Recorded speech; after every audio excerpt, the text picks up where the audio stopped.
It's loosely based off a conversation I've had and kind of my introduction to poetry. I'm just gonna go. Woo! Somebody asked me the kind of poetry I love, the kind I feed off of.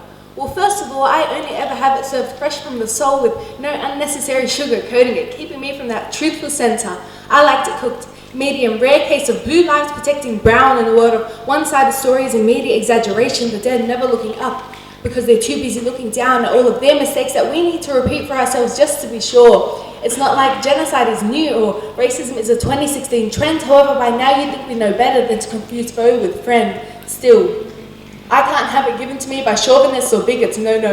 I prefer the lovesick romantics or feminists that actually understand the word, the artists of spoken word. This stage is their canvas and there are no limitations. I want it to keep me on my toes, discussing cons and pros of life, of love and liberty and loss and language and of lows. Give it to me, laced in your secrets, sprinkled with your fears, but delivered on a silver lining tray. As all of us pray for a better tomorrow today where we don't have time to waste and everything must be dealt with haste and we don't know what we're going to do today or if we even get the luxury to choose today. But no matter what the issue, our something to say while the world sleeps in a state of disarray. We're hopeless hearts in the condition of I can't pay, but please can I stay?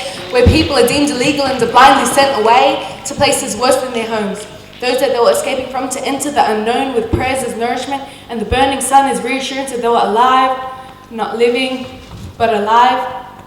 And there's no justice even though it is known, where individuals must stay complicit or face the wrath of spineless snakes who signed everyone away to death if that gave them a shred of significance. Still, I need my poetry to come from places that no pessimist has pestered nor tyrannical tool trod, where beautiful people share with us what makes them beautiful, and that in fact beauty does not lie in the fine crease in their cheek where their smiles are swept by, or their smooth melanin blessed skin with features that are mesmerizing, ingrained in the paths of everywhere they've been, but they're beautiful because they've been beat down by past mistakes and risen. It's more than a first glance or conversation, it's all their habits, goals and dreams, how they're more than your average constellation.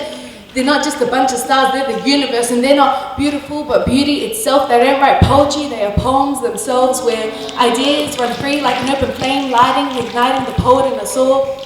As lifetimes of pain are laid out on the stage, raw and untainted, made salty with regret, made sweet with forgiveness. That stained soul speaking slowly as a plethora of memories are thrown out into the open, where everyone is conscious. Where people describe far-fetched, flawless fates, where even though I've never fallen in love, I can tell my future babe that if he closes his eyes, looks into me and is still in love, then he can stay.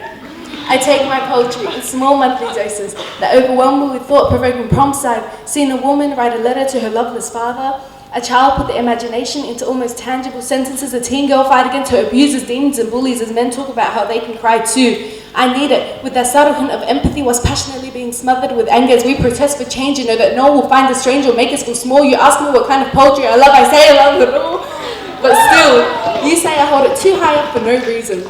You haven't seen poetry from my point of view, through my eyes. Let me love this one thing for now. The winning prizes within them comprise the hurricanes in people's lives and the raging storm. I'll ask you if you claim poetry isn't great after I've seen you watch me perform.